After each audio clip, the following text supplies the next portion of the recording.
Bon, j'avais enregistré une introduction comme vous pouvez le voir avec la vidéo en fond, sauf que le problème c'est que mon micro n'a pas fonctionné comme je voulais, c'est les premières fois que je l'utilise donc forcément il y a des petits problèmes. Je ferai en sorte que ça fonctionne pour la prochaine fois. Je vous fais la voix off on va dire pour l'introduction. J'ai participé au tournoi pizza de l'échiquier bordelais, j'ai pas tout à fait réussi comme je voulais, mais je vais vous poster les rondes les unes après les autres, donc ça va de la ronde 1 à la ronde 7. Vous allez avoir un peu mon analyse derrière, les différents coups que j'ai joués et puis des petites erreurs que j'ai faites et les trucs à retenir pour un débutant de mon niveau, on va dire. Voilà, je vous souhaite une très très bonne vidéo. N'hésitez pas à me faire vos retours dans les commentaires, à vous abonner, à mettre la cloche, tout ça, tout ça. Très bonne vidéo. Allez, salut. Bon, alors sur cette première ronde, le gars me joue E4. Sur E4, j'ai l'habitude de jouer la française.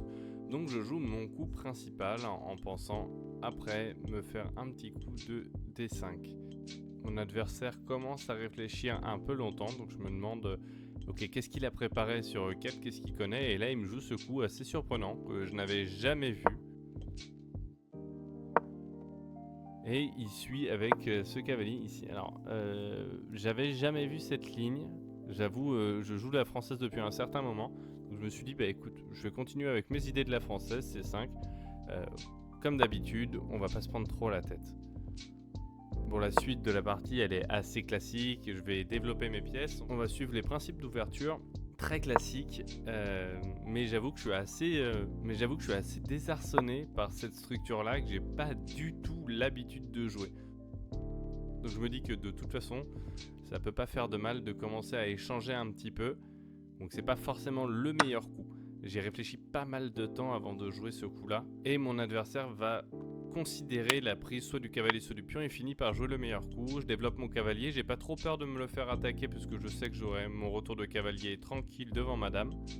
Mon adversaire me joue un petit coup de fou G2, il commence à se placer, il se met sur cette diagonale. Et alors, le problème de cette diagonale, ça me posait, c'est que je sentais que ma tour allait se placer dans des vis-à-vis un peu douteux.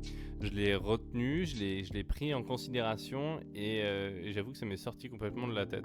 J'avoue que je joue ce coup pas exceptionnel, j'aurais peut-être pu mettre mon fou en E7 pour mieux me placer. Bon, je sais pas trop quoi en penser, mais à ce moment-là de la partie, je suis un peu sans idée, je connais pas trop la structure et je veux voir où va me mener cette partie-là. Donc il fait... Donc là il va roquer et j'aurais dû roquer. J'aurais dû continuer à suivre mes principes de l'ouverture et j'hésitais entre deux coups.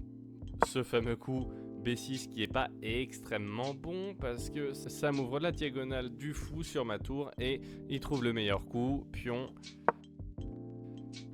Donc j'ai joué cavalier prend, il a joué cavalier prend, maintenant il menace ma tour. J'avais pensé faire un petit coup de fou à 6 pour menacer sa tour à lui, mais le problème c'est qu'il a des coups intermédiaires et vous allez voir ça va pas tout à fait se passer comme je l'avais prévu. Il commence par me mettre un échec pour faire bouger mon roi en E7. J'ai finalement aucune autre case à part un petit coup de roi F8, mais je me suis dit allez je vais lier mes tours, ça sera pas à la fin du monde même si mon roi est déroqué et qu'il me manque une pièce. Bon, ça commence à faire beaucoup, mais il y a quand même sa tour qui va rester en prise à la fin. Donc je me dis ok, j'y réfléchis, je joue roi E7 au final, mon cavalier prend sa pièce et va prendre ma tour en A8. Et je me dis c'est pas la fin du monde, finalement je vais aller prendre sa tour aussi et c'est quoi le problème?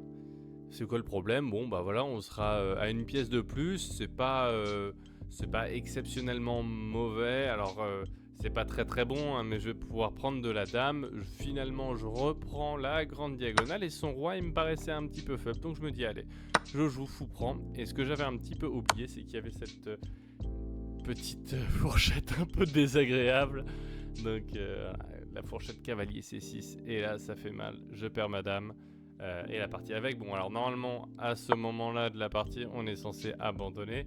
Mais je me suis dit que bon, c'était la première partie du tournoi, donc bon, j'allais la jouer. Il prend un petit peu de temps à jouer, il considère un peu les meilleurs échanges et il va prendre finalement de la dame. C'était un joueur assez solide hein, finalement, un joueur qui m'a pas mal désarçonné, donc le but effectivement de prendre de la dame c'était de revenir sur échec. De toute façon j'ai plus trop rien maintenant, il va me jouer un cavalier C4 et là c'est terminé.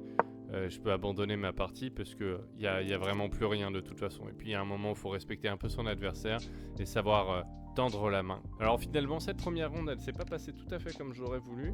Bon c'est pas très grave, on est là pour apprendre et on est là pour s'améliorer. La prochaine fois je jouerai un peu mieux et puis ça me permet de connaître un peu mieux cette ouverture pour la prochaine fois. Essayer d'aller potasser tout ça. Je vous remercie d'avoir regardé cette vidéo. N'hésitez pas à me faire vos retours dans les commentaires sur le format de la vidéo et ce que je pourrais améliorer dedans. Je suis à l'écoute. Merci beaucoup et à très bientôt et n'oubliez pas, prenez du plaisir.